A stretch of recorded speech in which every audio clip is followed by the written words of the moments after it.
చిన్నప్పుడే అమ్మ అమ్మ నాన్న ఇంకా ఓకే. పేరెంట్స్ విషయం ఏంటి? పేరెంట్స్ సపోర్టివ్ లేకపోతుండేనా? అలా ఎమోషనల్ అవుతున్నా ఏంటి? చెప్పు పర్లేదు. If you are comfortable you tell. నాకు మెమరీస్ ఏం లేవు చిన్నప్పటి నుంచి. అమ్మ నాన్న నన్ను ఇంకా అంటే నాన్న ఒక 10 రూపాయలు ఇవ్వలేదు, అమ్మ జోలో పాడలేదు. ఇంకా పుట్టినప్పటి నుంచి నాకు అమ్మమ్మ తాతయ్యే.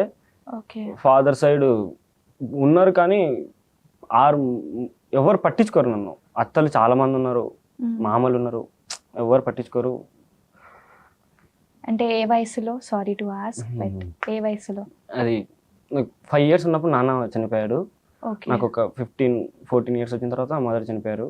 ఇంకా దాని తర్వాత ఇంకా మా అవ్వతో పాటు గొర్రెలు గాయడానికి వెళ్ళేవాడిని. It must be so hard, right? అక్కడి నుంచి నాకు అప్పటి నుంచి నాకు బాగా పిచ్చి ఉండేది. మూవీస్లోకి వెళ్ళాలి, నేను ఎలా వెళ్ళాలి అని. మా అవ్వ మా తాత కూరగాయల వ్యాపారం ఉంటుంది ఊర్లో. మా ఊర్లోకి వెళ్ళి మీరన్స బిడ్డ కొడుకు అంటే టాప్ మనమే. ఇంకా మీరన్స కూరగాయల బండి అంటే ఇంకా మనల్ని చెప్పేస్తారు. అక్కడికి వెళ్ళి అలా పిచ్చితో బాగా మా అవ్వ తాత పాటే వెళ్ళేవాడిని. కూరగాయల వ్యాపారానికి వెళ్ళి ఊరు వెళ్ళి ఒక 10-20 అట్లా జమా చేసుకొని ఒక 5K 6K దాకా జమా చేసుకొని యూట్యూబ్లో కృష్ణానగర్ గణపతి కాంప్లెక్స్ అని చూసేసి ఫోన్ జోబులు పెట్టుకొని 5,000 పెట్టుకొని మా అవ్వకి ఏడ్చి చెప్పేసి నేను ఏదో ఒకటి చేసి వస్తాను అని 16 years అంటే 15 నుంచి 16లోకి ఎంటర్ అవుతున్నా, ఇంకా 16 పడలేదు, వచ్చేసా. అమ్మమ్మ తాత సపోర్టివ్ అయితే నీకు? ఏడ్చి ఒప్పించా. నైట్ 2 days ఫుడ్ తినకుండా ఏడ్చి ఒప్పిస్తే మా మామ కూడా కొట్టి సర్లే ఇంకా వెళ్ళని, చావని, ఎవరు చస్తే చావనిలే, ఇంకా తల్లి తెచ్చినాడు తండ్రి తెచ్చినాడు, చస్తే చావనిలే అని వాళ్ళంటే ఇంకా అలా మొండిగా వచ్చేసి దిగి సికింద్రాబాద్లో దిగి అక్కడ నుంచి వాడు ఆటో నా దగ్గర బాగా 500 అక్కడ నుంచి ఇక్కడ దాకా 500 తీసేసుకొని వాడు మోసం చేసి బట్టలు తీసుకొని వెళ్ళిపోయాడు వాడు. ఇంకా చాలా దిగేసి అని బట్టలు తీసుకొని వెళ్ళిపోయాడు వాడు. ఇంకా అక్కడ నుంచి కృష్ణానగర్కి వచ్చి ఫస్ట్ గణపతి కాంప్లెక్స్ దగ్గరికి వెళ్ళి చూస్తే అక్కడ ఆర్టిస్టులు ఉంటారు, అది ఉంటారు, ఇది ఉంటారు అంటే అక్కడ ఇవ్వలేరు. అక్కడ వాళ్ళని ఇళ్ళని అడిగితే తమ్ముడు కృష్ణానగర్ గడ్డ దగ్గరికి వెళ్ళాలన్నా, అక్కడికి వెళ్తే షూటింగ్స్ జూనియర్ ఆర్టిస్ట్ లాగా తీసుకొని వెళ్తారు, అక్కడ 400-500 పేమెంట్స్ ఇస్తారు అని ఒక ఆయన చెప్తే, నాకు అక్కడ అది కూడా టీ రెస్టారెంట్ అయినా టీ షాప్ అయినా చెప్పాడు. నాకు పొద్దు నుంచి సాయంత్రం దాకా అక్కడే కూర్చున్నా, ఎవరైనా వస్తారేమో, ఆపర్చునిటీస్ ఎవరైనా అడుగుదాం సార్, ఇట్లా రావాలనుకున్నాను సార్, చేయాలనుకున్నాను సార్ అని. నాకేం తెలీదు, మీసాలు రాలేదు, గడ్డం రాలేదు, సన్నగా ఉన్నాను. అసలు ఒక డౌట్ నాకు, ట్రైన్ మీరు వచ్చిన ఆటోలో ఒక్కరే కర్నూలు నుంచి ట్రావెల్ చేశారా? ఆటో కాదు, నేను ట్రైన్కి వచ్చాను. ట్రైన్ నుంచి సికింద్రాబాద్ నుంచి ఇక్కడ రావడానికి అక్కడ ఆటో వాడు దిగిన తర్వాత దిగు అన్నాడు. దిగి ఇట్లా తిరిగి చూసేసరికి ఆటో వేసుకొని వెళ్ళిపోయాడు. అక్కడే స్టార్టింగ్ లోనే తీసుకున్నాను నేను, ఊరోనని అర్థమైపోయింది నాకు. ఓకే. మరి పోలీస్ కంప్లైంట్ స్టార్టింగ్ డబ్బులు అంత ఫస్ట్ నన్ను కొట్టేస్తారండి, నువ్వు ఎందుకు వచ్చావు, ఎవరికి వెళ్ళిపో అని. చాలా పిల్లలాగా ఉన్నాను కదా, ఇంకా టిష్యూ తీసుకో అదేనండి. అలా దాని తర్వాత గణపతి కాంప్లెక్స్ దగ్గర అడిగితే ఆయన టీ షాప్ అయినా ఉండి వెళ్ళు నాన్న, ఇక్కడ ఉండదు నాన్న, మార్నింగ్ కృష్ణానగర్ గడ్డ దగ్గరికి వెళ్ళాలంటే, సో నేను అక్కడికి వెళ్ళిన తర్వాత అక్కడ మొత్తం రోడ్డు, ఆ వెహికల్స్ వస్తున్నాయి పోతున్నాయి, ఎవరికి అర్థం అవ్వట్లేదు. సాయి వైన్స్ దగ్గర కూర్చున్నా. అక్కడ ఇంకా రూమ్ అక్కడ నా దగ్గర ఇంకున్నాయి 4K ఉన్నాయి. పాకెట్ లో పెట్టుకున్నావు కాబట్టి సరిపోయింది. ఆ బ్యాగ్ లో ఉండుంటే నీ పరిస్థితి ఏంటి అసలు? 4K ఉన్నాయి. జస్ట్ బ్లాక్ షర్ట్ వేసుకున్నా, బ్లూ కలర్ జీన్స్ వేసుకున్నా, చెప్పులు పారాగాన్ చెప్పులు వేసుకున్నా. వాళ్ళు ఎవరిని అడిగినా ఇక్కడ రూమ్ ఉండడానికి ఎక్కడ ఉంటుంది అన్న, తమ్ముడు అని ముందరికి చూపారు. ముందరికి వెళ్తే అక్కడ ఒక ఆంటీ 1800 అన్నది. ఇంకా నాకు అవ్వలేదు, బయటకు వచ్చాను అని. ఇక్కడికి తక్కువ రూమ్స్ ఎక్కడన్నా ఉంటాయన్న అంటే 100 రూపాయల రూమ్స్ అని చెప్పాడు. అక్కడికి వెళ్తే ఒక్క ఛార్జింగ్ హోల్డర్కి దానికి ఒక్క ఛార్జింగ్ హోల్డర్కి ఒక 5 to 6 ఫోన్స్, మొత్తం ఫోన్సే. మొత్తం ఒక్క రూమ్లో దాదాపుగా ఒక 30-40 బెడ్స్ ఉంటాయి. అందరు గంజాయి తాగే వాళ్ళు, మందు తాగే వాళ్ళు, రేప్ కేసు చేసిన వాళ్ళు, అంత వాళ్ళే. ఇంకా భయపడిపోయి ఉండొచ్చు మొత్తం. నువ్వు పక్కనే ఇక్కడ బెడ్, దీని పక్కన బెడ్, అంతే పక్కనే. ఇంకా నాకు ఇంకా మాటలు రావట్లేదు, మాట్లాడాలన్న షవరింగ్ అవుతున్నా. 100 రూపాయలు ఇచ్చాను, పేరు రాసుకున్నాడు, ఆధార్ కార్డు తీసుకున్నాడు. ఏ ఊరు రథం ఉండేది, మీ అమ్మ ఊరోళ్ళంతా వస్తారా, ఏం చేద్దామని వస్తారా, అన్నాడు. నీ ఏజ్ ఎంత, డిస్రెస్పెక్ట్ఫుల్. నీ ఏజ్ ఎంత నువ్వెంతరా అంటే ఆయన నాకు ఎలా అన్నాడో నాకు తెలీదు. నీ ఏజ్ ఎంత నువ్వెంతరా, ఏం పీక్దామని వచ్చావురా, ఊరోళ్ళంతా ఏదో పీక్దామని వస్తారు అన్నాడు.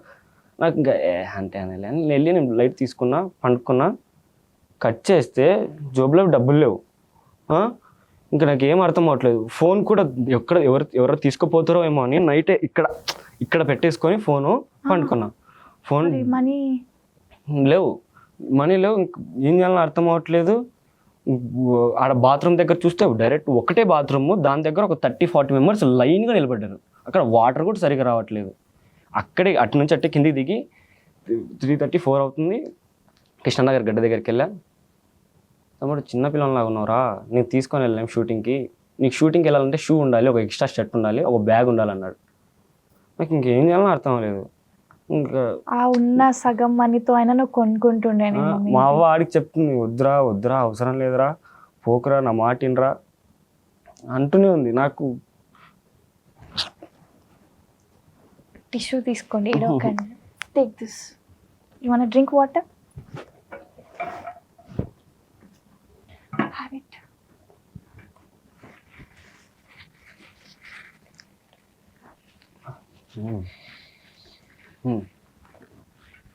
See, you are strong, you know. ఇంతవరకు వచ్చావంటే రియల్గా చూస్తున్న ఆడియన్స్ కూడా నేను బాగా అప్రిషియేట్ చేస్తారు. ఎంత స్ట్రగుల్ పడ్డావో నాకు అర్థమవుతుంది. ఓకే, ఫైనల్గా లేదు నాకు తెలుసు. Starting okay, if you want continue but you are crying no. దీని తర్వాత ఇక వాళ్ళు షూట్ తీసుకుపోలేదు. నాకు ఇంకా అక్కడ బాగా ఏడుపు వచ్చింది. నా అక్కడే కూర్చొని బాగా ఏడ్చేవాడిని. అక్కడ డబ్బులు కూడా అయిపోయాయి. డబ్బులు లేవు నా దగ్గర. ఇంకా ఆ రోజు నైట్ ఆ షూటింగ్ తీసుకుపోలేదు. ఆయన షూ కొనుక్కోవాలన్నా నా దగ్గర ₹1 లేవు. మెట్రో దగ్గరికి వెళ్ళి 3 days దాకా అక్కడే నిద్రపోయినా. అక్కడే నిద్రపోయా. అక్కడ నుంచి ఒక్కొక్క ఫ్రెండ్ అట్లా యాడ్ అవుతూ అలా ఫ్రెండ్స్ని క్రియేట్ చేసుకున్నా. దాని తర్వాత బ్యాగ్స్, షర్ట్, పాయింట్ అట్లా అన్నీ కొనుక్కొని దాని తర్వాత తగిలాడు లక్కీ. అక్కడ పరిచయం అయ్యాడు. అప్పటి నుంచి ఇప్పటిదాకా నా చేయవదలేదు. నాకు ఇప్పుడు కూడా నాకు ఫైనాన్షియల్ కానీ ఏం కావాలన్నా, చిన్న వాళ్ళకి ఏ కావాలన్నా చాలా సపోర్ట్ చేస్తాడు. ఇంకా ఈయన, రాజు, నాగేంద్ర గ్రేట్. అసలు అలాంటి వాళ్ళు దొరకడం అంటే ఫైనాన్షియల్ బాగా సపోర్ట్ చేస్తారు.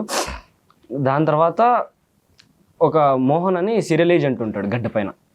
తమ్ముడు రేపు ఒక డైలాగ్ ఉంది సీరియల్లో, చెప్పగలుగుతావా అన్నాడు. చెప్తాను అన్న, నేను దానికోసమే వచ్చానని ఫుల్ ఎగ్జైటింగ్తో వస్తా అన్నాను. దాని తర్వాత వెళ్తే ఆయన కింద మీదకి చూసి, తమ్ముడు రేపు ఆఫీస్కి రారా, ఇప్పుడు షూట్ లేదని పంపించేశాడు. వెహికల్ ఎక్కించి అక్కడికి వెళ్ళిన తర్వాత వెహికల్లో ఆఫీస్కి తీసుకుని వెళ్ళారు. అక్కడ కోడేరేటకి నేను బాగా నచ్చేసాను. ఇంకా ఆయనకి నచ్చేసా. ఆయన సీన్ పేపర్స్ తీసుకుని వచ్చి, రంగులరత్నం సీరియల్ అది, సీన్ పేపర్స్ తీసుకుని వచ్చేసి సినిమా డైలాగ్స్ చెప్పా. అరే తమ్ముడు, సినిమా డైలాగ్స్ వద్దురా మాకు, దీంట్లో చెప్పు అన్నాడు. ఇంకా అవి బాగా ప్రిపేర్ అయ్యా బాగా చేయలేకపోతున్నా. ఆయనకు నచ్చాను. నువ్వు బాగా చేయగలవు అనే హోప్తోనే నాతో చేయించుకున్నాడు. అది సీరియల్.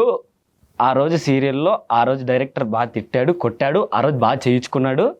దాని తర్వాత సీరియల్ రిలీజ్ అయింది. మా అవ్వకు ఫోన్ చేసి, సీరియల్ వచ్చాను చూడు, ఈటీవీ పెట్టుకో, మధ్యాహ్నం వచ్చాను చూడు అని మా అవ్వకి చెప్తే మా అవ్వ టీవీ ముందర కూర్చొని ఫుల్ హ్యాపీగా, రే వచ్చినావురా, ఆడంతో నిలబడి కొంచెం ముందుకు రా అంటే ఇంకా నా ఊహల్లో నేను సాధించాను. Full happy. దాని తర్వాత ఇంకా ఆ సీరియల్లో వాళ్ళు వేరే సీరియల్కి గృహలక్ష్మికి రిఫర్ చేయడం. దాని తర్వాత గృహలక్ష్మి, మా అత్త బంగారం, మట్టిగాజులు, శ్రవంతి, ఇంకా అలా ఒక 16 సీరియల్స్ నాన్ స్టాప్. ఇంకా నా మంచితనంతో అందరి దగ్గర రెస్పెక్ట్గా ఉండడం, అలా ఉండడం వల్ల వాళ్ళు ఇంకా సీరియల్స్ రిఫర్ చేయడం. దాని తర్వాత కార్తీక దీపం, గృహలక్ష్మి అని, మా అత్త బంగారం అని, మట్టిగాజులని. ద స్ట్రగుల్ ఇస్ రియల్ అంటారు కదా, ఇది ఫలితం.